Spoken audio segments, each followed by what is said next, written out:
Ladies and gentlemen, boys and girls, people of all ages, the time is now. If you really want to find out what Batman 93 is all about, stay tuned for the review.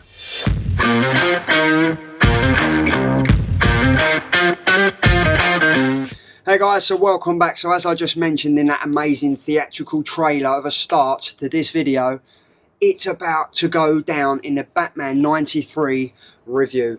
Now, I'm sure we can all agree that Batman 92, their Dark Designs, part number 7 was fantastic. It ended on such a climatic ending that I'm sure things are about to go down, and they certainly did in this issue. This issue was off the chart. Now, from the start to finish, it was intriguing, there was action, there was drama, there was dramatic entrances, there were dramatic exits. It was phenomenal. So as we know now, the designer is probably one of the greatest villains that Gotham's ever seen. He was able to get hold of every single top-notch assassin, villain, and everyone to start off with. And we find out that Batman knew the plan to begin with. He knew what the start was about. He knew what the Dark Designer's plans were about. He knew what the designer was all about. And I tell you what, Batman is on it in this issue. I'm not being funny. He is on it in this issue. It picks up from where number 92 left off, and Batman is, I think he's in his mansion. He's entered into his mansion. The designer's sitting there on a phone thinking, right, yeah, you've caught me. You've beat the Riddler's tricks. You've got Deathstroke chained up and stuff like that. You really want to know what's about to go down? And Batman just tells him, he says, right, you was planning on killing all the, attracting all the GCPD. You was killing the mayor. You was getting all the assassins to kill all the top high rollers out. You was planning on getting Catwoman to rake in all the billions and become the richest, wealthiest woman in Gotham. I know what everything that's happening. Penguin was going to take over a mayor. Riddler was going to be in charge of the GCPD. Everyone was going to bow down to him. And at the end of it, it would have been the Penguin that was running the show, and the designer would have just sit back and reap the rewards.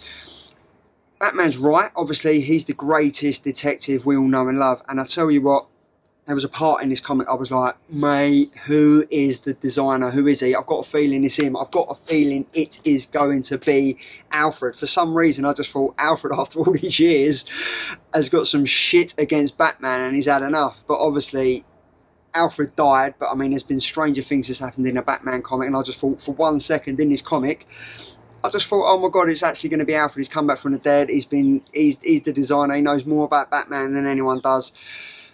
I was wrong. It's not him.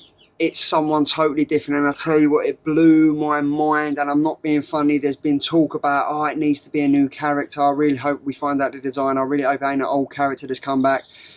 I'm not being funny. I'm going to tell you who it is in a bit, but this is well played by James Tynion. Honestly, mate, hat off to you. The way you've wrote and designed this concept is actually a dark design in itself. I really enjoyed it. I've loved the run that Tynion's done so far. I really have loved it. And the fact that it's been non-stop action from when he started to where we are now. We're on Batman 93. We're on the penultimate issue of the Dark Desires. And then we're going into the Joker's Billions for 2 episodes, for 2 issues, and then from 95 to 100, it's the Joker War. Now, this has been coming. It's going to be climatic. And I tell you what, this issue was insane. You had Catwoman and Harley Quinn. They go into the Underbrokers Club. In the last issue, they met Punchline. They met the Joker's new bit of crumpet.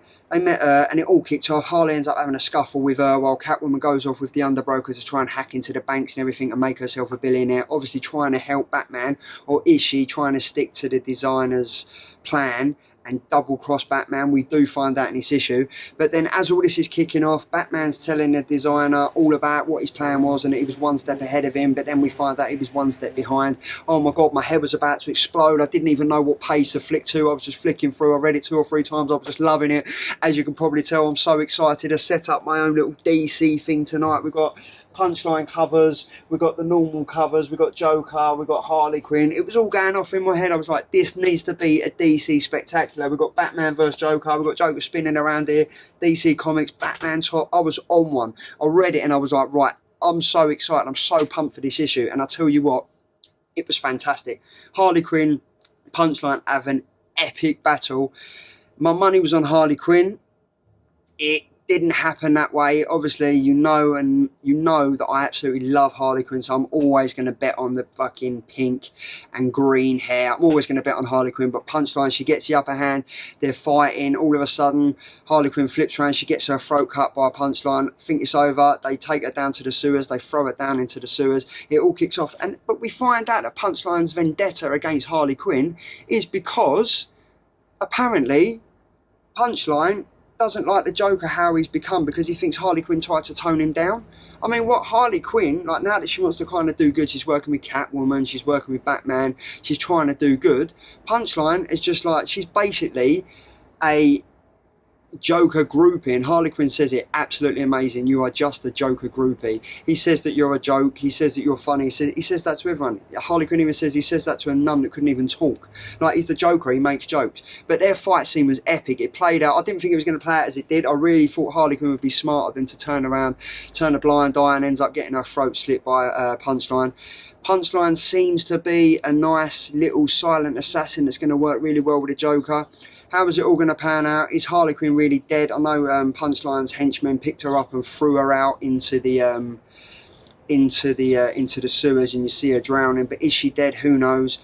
As all that's happening, Catwoman is with the designer, with the underbroker, doing all the swindling all the money. She goes in. We find out that Bruce Wayne Enterprises and Wayne Manor, it's all the money that Batman and Bruce Wayne have got. It's all in offshore accounts, and we find out that Batman doesn't, and Batman and Bruce Wayne don't really own anything. It's all money here and there. She swindles it all. Turns around to the designer and says, "Make me a billionaire." He gives her the codes. He gives her the bank accounts to do all this. While this is happening, the Batman is having a fuck off standoff with the designer in the mansion. They're all kicking off. It's all back and throwing, knives, punching, kicking and stuff like that. And then, drum roll please, the mask of the designer comes off.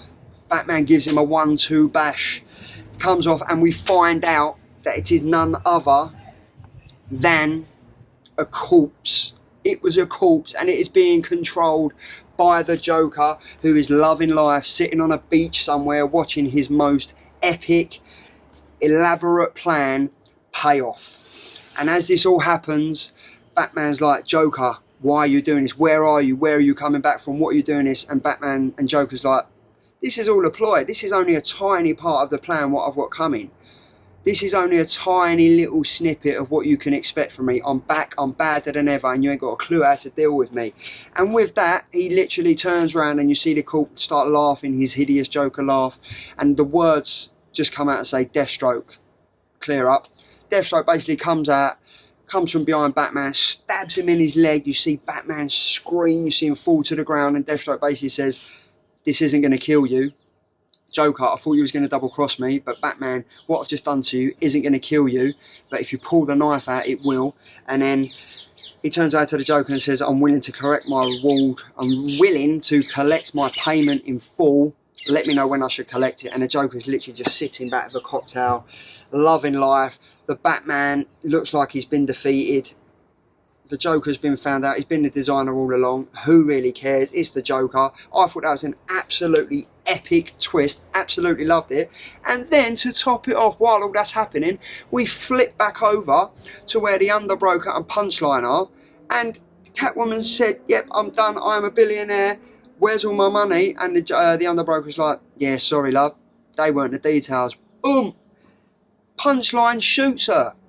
Does she shoot her? I think Punchline shoots her, leaves her for dead.